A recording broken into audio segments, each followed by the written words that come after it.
전능하사 천지를 만드신 하나님 아버지를 내가 믿사오며 그 외아들 우리 주 예수 그리스도를 믿사오니 이는 성령으로 잉태하사 동정녀 마리아에게 나시고 본디오 빌라도에게 고난을 받으사 십자가에 못 박혀 죽으시고 장사한 지 사흘 만에 죽은 자 가운데서 다시 살아나시며 하늘에 오르사 전능하신 하나님 우편에 앉아 계시다가 저리로서 산 자와 죽은 자를 심판하러 오시리라.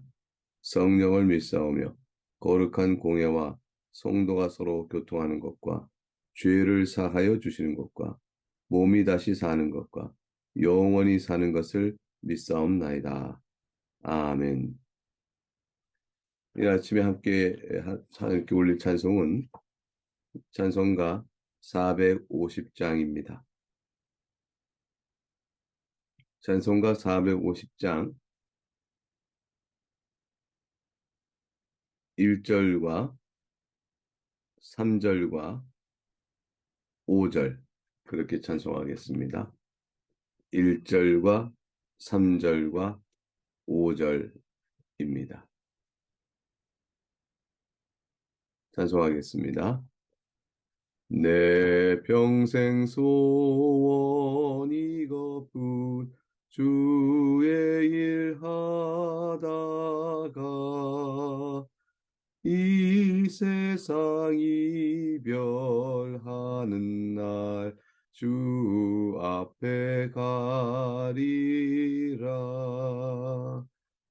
불같은 시험 많으나 겁내지 맙시다.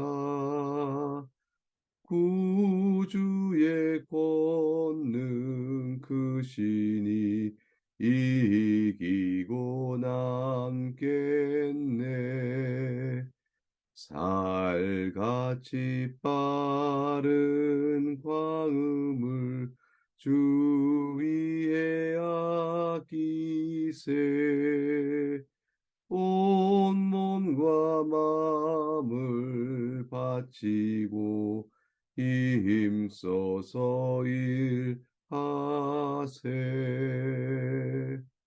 아멘.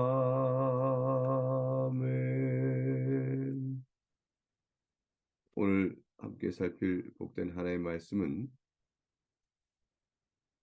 열왕기상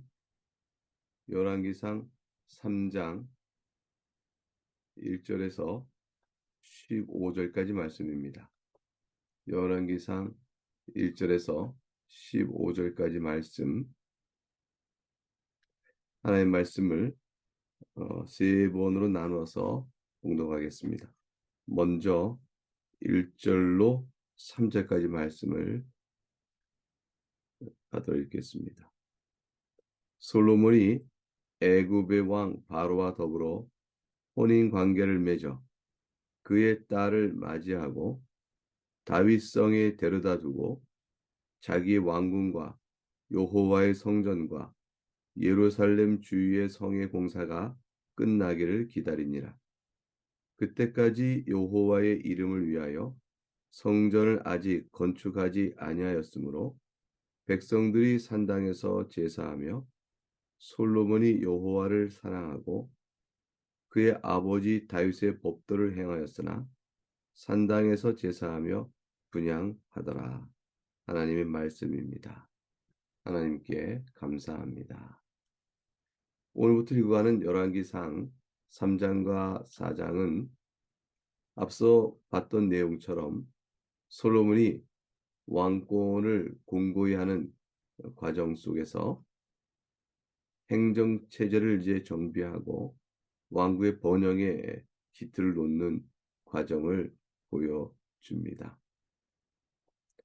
3장은 1절부터 15절 오늘 살필 문단에서 솔로몬 통치 초기에 있었던 일의 내용을 소개하는데 그 배경과 더불어서 먼저 기브온이라는 곳에서 일천번제를 드린 일, 잘 알려진 유명한 일이죠.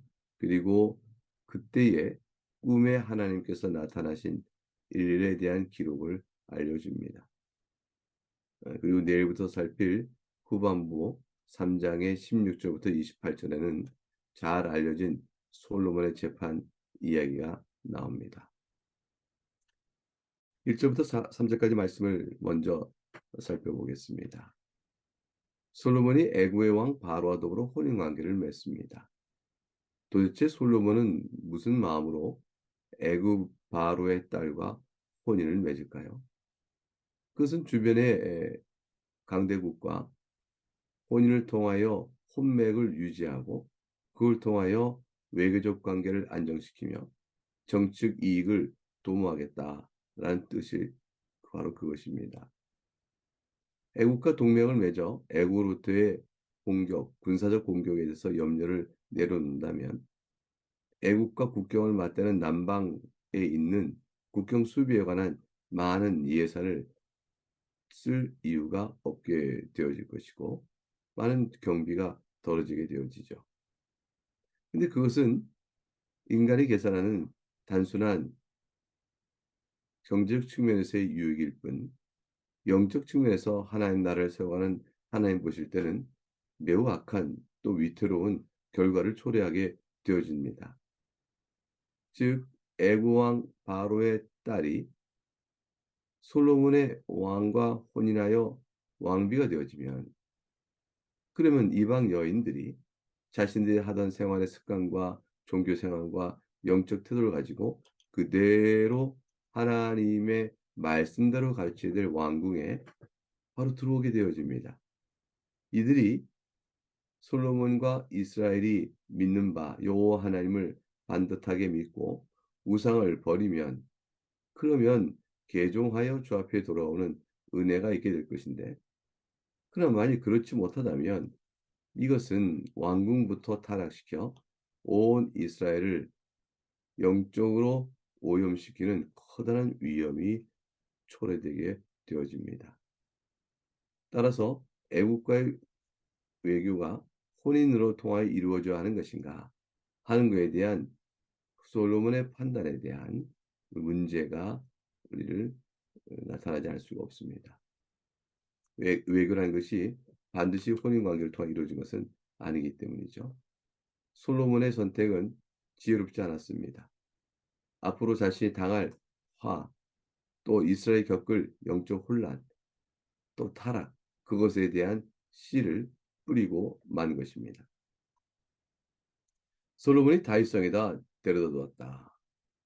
애굽의 딸을 다윗성에 데려다 두고 자기의 왕궁을 다 지을 때까지 여호와의 성전을 지을 때까지 예루살렘 주의 성이 공사 끝날기를 기다렸다 되어 있습니다. 1절은 솔로몬의 통치 기반이 안정화되는가 동시에 그 통치 기반으로 통치의 이 성격을 또 한 절을 보여줌으로 인해서 솔로몬 전체 통치 기간 동안에 영적 성격이 어떤 것인가에 대한 하나의 실마리 그를 보여주고 있다 할 것입니다. 2절부터 3절까지 이어 읽어서 우리가 살펴본 바대로 그 당시에는 솔로몬이 아직 여호와의 성전을 건축하기 이전이었습니다. 하나님께 드리는 제사는 드려야 될 터인데 성전이 없으니 어디서 제사를 드릴까요? 산당이라 2절에 되어 있습니다. 백성들이 산당에 제사했고 솔로몬도 산당에서 제사하며 분향하였습니다. 산당은 우상 숭배가 이루어지던 그런 자리들이었습니다. 곳곳에 약간의 산이 있는 곳에 우상을 만들어 놓고 백성들이 음란하게 우상을 섬기던 그 자리가 바로 산당입니다. 그러니까 이스라엘 백성이 가나안 땅을 정복하고 또 이와 같이 이스라엘 나라를 경고케 해 가는 과정 속에서 먼저 있던 가나안인들은 산당에서 제사 드리기에 바빴죠. 여호와 이름을 위하여 성전이 건축되기 이전인데 이스라엘 백성은 하나님께 어디서 예배해야 될 것인가? 가만히 보니 가나안 사람들이 본래 산에서 산당을 짓고 거기서 우상을 숨겼던 관례를 따라서 여기서 하면 되겠구나 하는 일처럼 그런 일이 자행되고 있었습니다. 3절에 긍정적인 것은 솔로몬이 여호와를 사랑하고 그 아버지 다윗의 법도를 행하였다는 점입니다. 솔로몬은 여호와를 사랑하고 다윗이 말씀한 대로 다윗을 통해 하나님께 주신 바 된 계명의 말씀이요 법도를 잘 준수하는 그런 솔로몬으로서 아직은 여전히 서 있습니다. 이것은 하나님께서 솔로몬을 통하여 이스라엘 백성을 다스려 나갈 그런 하나님 나라의 관점에서 볼 때 매우 긍정적이고 기대가 되는 대목입니다. 그러나 그럼에도 불구하고 산당에서 제사하였다라는 것, 그리고 애굽 여인이 다윗성에 들어오게 됐다라는 것은 우리에게 불안한 그 미래의 결말을 예상케 하는 대목이 아닐 수가 없습니다. 산당에서 예배하는 일이 하나의 관례가 되고 백성들의 습관이 되면 커다란 영적인 올무가 되기 때문입니다. 과연 성전을 건축한 후에도 백성들이 여전히 산당을 찾아가, 그리고 그 후에 왕들도 산당을 찾아가 여호와를 예배한다 하는 일들이 여전히 남아 있었고, 그렇게 됨으로 인해서 산당에서 여호와 하나님을 섬기기는 또 많은 핑계의 동시에 우상을 섬기는 일을 겸하여 하는 일들을 버리지 않았던 그런 일들이 뒤에 보면 자행되고 맙니다. 결국은 깨끗이 지워 없애야 될 것들, 그리고 떠나야 할 것들, 그런 것들을 붙들고 있음으로 인해서 죄 중에 더 큰 죄를 빠지게 되는 그 위험성을 보여주게 되는 것이죠. 이제 주의 말씀을 4절로부터 시작하여 9절까지 하나님의 말씀을 듣겠습니다. 이에 왕이 제사로 기브온으로 가니 거기는 산당이 큼이라. 솔로몬이 그 제단에 1,000번제를 드렸더니 기브온에서 밤에 여호와께서 솔로몬의 꿈에 나타나시니라. 하나님이 이르시되 내가 너에게 무엇을 줄꼬 너는 구하라. 솔로몬이 이르되 주의 종 내 아버지 다윗이 성실과 공의와 정직한 마음으로 주와 함께 조합해서 행함으로 주께서 그에게 큰 은혜를 베푸셨고 주께서 또 그를 위하여 이 큰 은혜를 항상 주사 오늘과 같이 그의 자리에 앉을 아들을 그에게 주셨나이다. 나의 하나님 여호와여, 주께서 종으로 종의 아버지 다윗을 대신하여 왕이 되게 하셨사오나 종은 작은 아이라 출입할 줄을 알지 못하고 주께서 택하신 백성 가운데 있나이다. 그든 큰 백성이라 수요가 많아서 셀 수도 없고 기록할 수도 없사오니 누가 주의 이 많은 백성을 재판할 수 있사오리까? 듣는 마음을 종에게 주사 주의 백성을 재판하여 선악을 분별하게 하옵소서. 하나님의 말씀입니다. 하나님께 감사합니다. 4절부터 그 유명한 우리가 잘 아는 일천번제의 제사 이야기가 나옵니다. 솔로몬이 왜 기브온에 가서 제사를 했을까요? 그것은 산당이 크기 때문이다 라고 되어 있고, 동시에 그곳에는 여호와의 성목이 있었습니다. 역대하 16장 37절부터 41절을 보게 되어지면 다윗이 아삽과 그의 형제를 여호와의 언약궤 앞에 있게 하며 항상 그 궤 앞에 섬기게 돼 날마다 그 일들을 하게 하였고, 쭉 이어 나가다가 제사장 사독과 그의 형제 제사장들에게 기브온 산당에서 여호와의 성막 앞에 모시게 하여 항상 아침 저녁으로 번제단 위에 여호와께 번제를 드리되 이렇게 되어 있습니다. 네, 그러므로 기브온에 가서 솔로몬은 일천번제를 드립니다. 일천번제를 드린다는 것이 무슨 의미일까? 그냥 흔하게는 일천번제니까 번제를 1,000번 드린 것이다, 이렇게 생각하기 쉽습니다.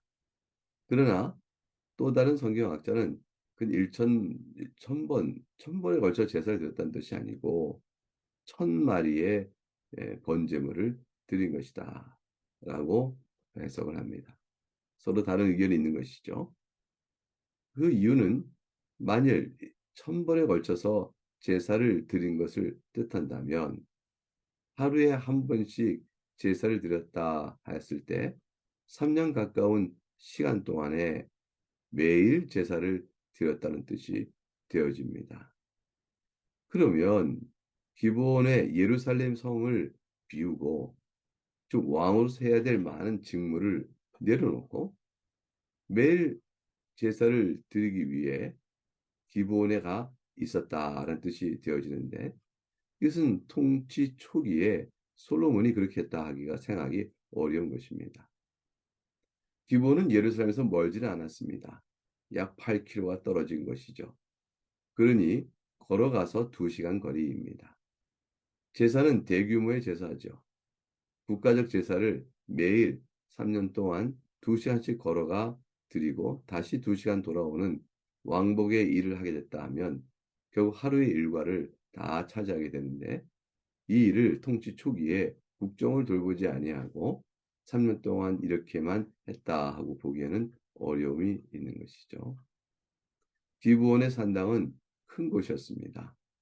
그래서 1000마리의 번제물을 약 일주일 동안 계속되는 시간 안에 1000마리의 번제를 드릴 만큼 국가적인 대규모의 제사를 행하였다라고 보는 것이 보다 타당한 내용일 것이라는 이해입니다. 어쨌든 그것을 매일 1000일 동안 1000번의 제사를 드렸는지 하루에 2번씩 제사를 드린다 하여 500일 동안 드렸는지 또는 아침, 점심, 저녁으로 3일 동안 드린다 하여 그것을 300일 동안 3번 드렸다 해 300일 동안 드렸는지 1000번째 드렸다면 그러한 기간이 되어질 것이고 그 기간 동안은 솔로몬은 기브온 산당에서 아마 살아야 했을 것입니다. 그래서 설령 그렇게 했는지 아니면 그것이 아무래도 불합리하다 하여 1000번의 제사를 일주일 동안 1000마리에 해당하는 번제물을 일주일 동안 드렸던 엄청난 대규모 제사였을 것이다. 이렇게 보던 중요한 것은 솔로몬이 하나님에 대한 온전한 충성을 드리고 헌신할 것을 매우 강도 높게, 매우 정성껏, 매우 강렬하게 드렸다는 것을 알 수 있습니다. 번제는 근본적으로 헌신에 대한 고백이요 제사입니다.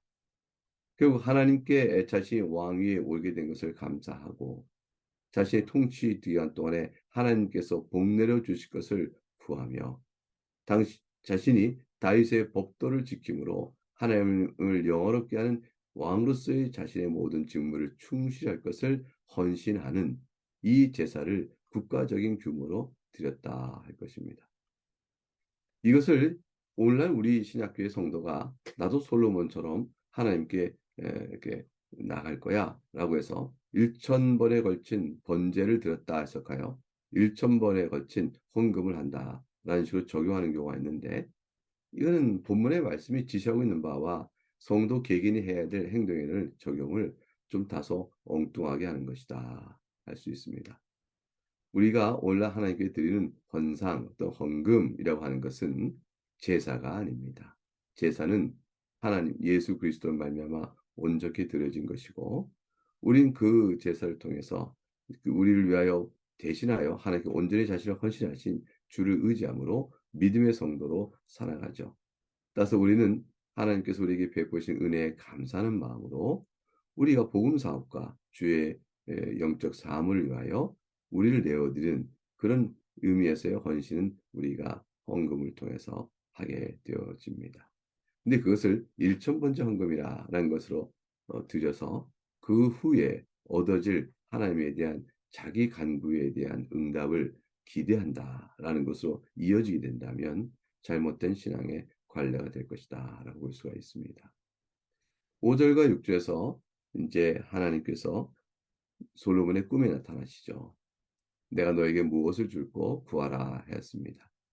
솔로몬이 아버지 다윗이 성실과 공의와 정직한 마음으로 주와 함께 주 앞에서 행함으로 하나님께서 큰 은혜를 베푸셨고 큰 은혜를 항상 주사 오늘같이 그의 자리에 앉을 아들을 그에게 주셨나이다.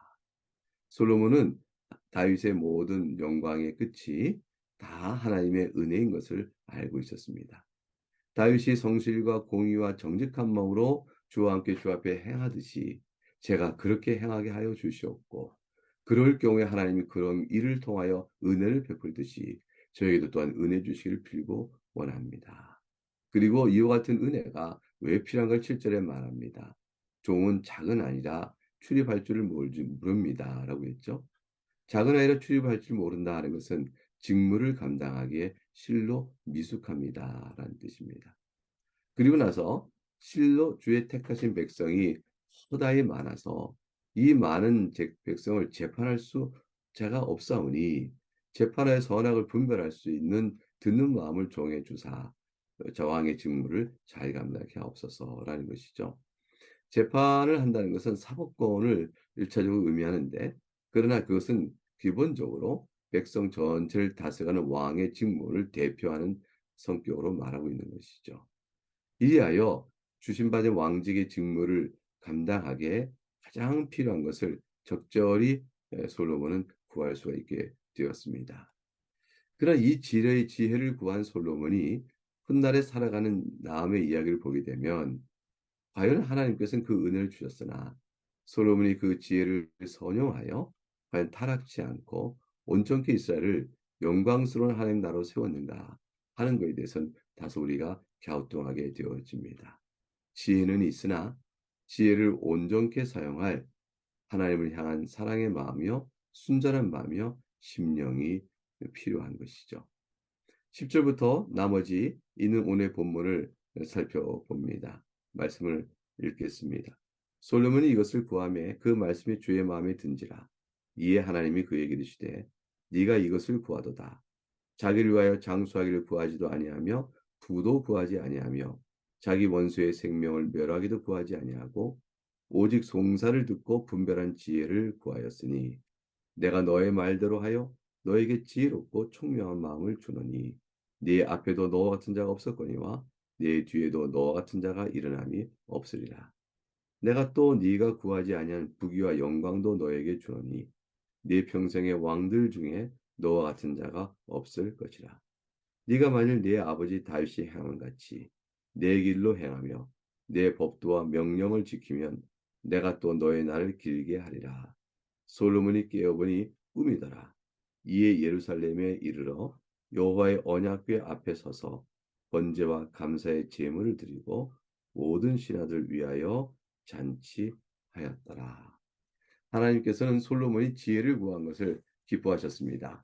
그것은 개인의 장수와 부와 개인의 안전을 위하여 원수의 생명을 멸하기를 구하지 아니하고 송사를 듣고 분별할 지혜를 구하였다는 것은 하나님의 사역을 위하여 왕직의 온전한 수행을 위하여 곧 하나님 맡기신 양떼인 이스라엘을 위하여 필요한 것을 구하였다. 아니 그 중심이 하나님께 있는 구함이었기 때문입니다.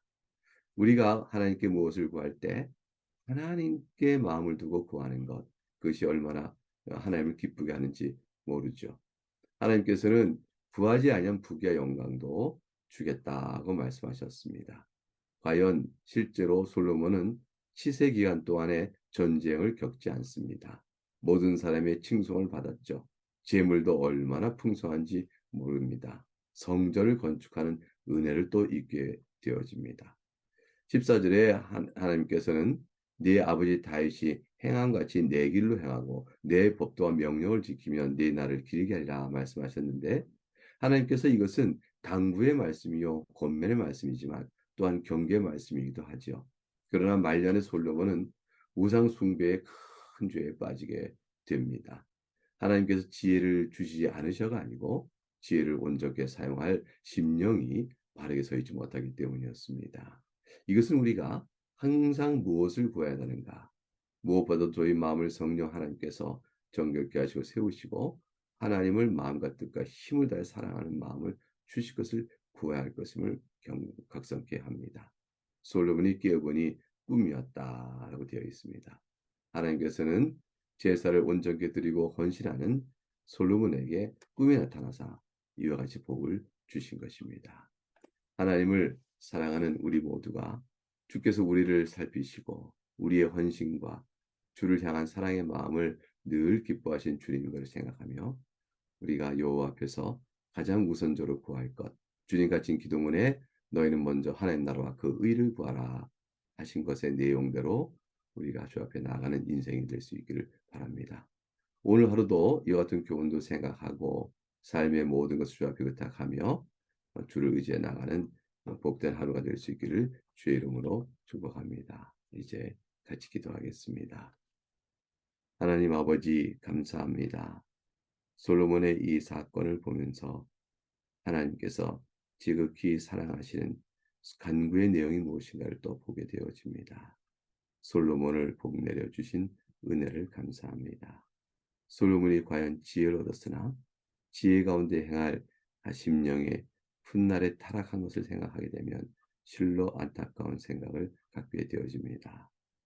결국 애국과의 외교 문제 때문에 빙자하여 결국은 바로의 딸을 하나님의 나라의 예루살렘 도성의 깊은 곳에 두게 되어지고 또 산당에서 제사 드리는 일들이 백성 가운데 완연하게 드러나 타락하게 되어진 실마리를 둔 것을 보게 되면서 하나님 앞에서 참된 지혜를 구하고 지혜를 사용하는 우리 마음의 중심이 주께 있기만을 바랍니다. 오늘도 주 앞에서 하루를 살아가며 내일 복된 주의를 소망 중에 바라며 살아갈 우리 사랑하는 교우들에게 하나님 함께 하시고 필요한 자비를 부어 주옵소서. 감사하고 예수 그리스도 이름으로 기도합니다. 아멘. 주님 같은 기도를 함께 올리겠습니다. 하늘에 계신 우리 아버지, 이름이 거룩히 여김을 받으시오며 나라가 임하시오며 뜻이 하늘에서 이루어진 것 같이 땅에서 이루어지이다.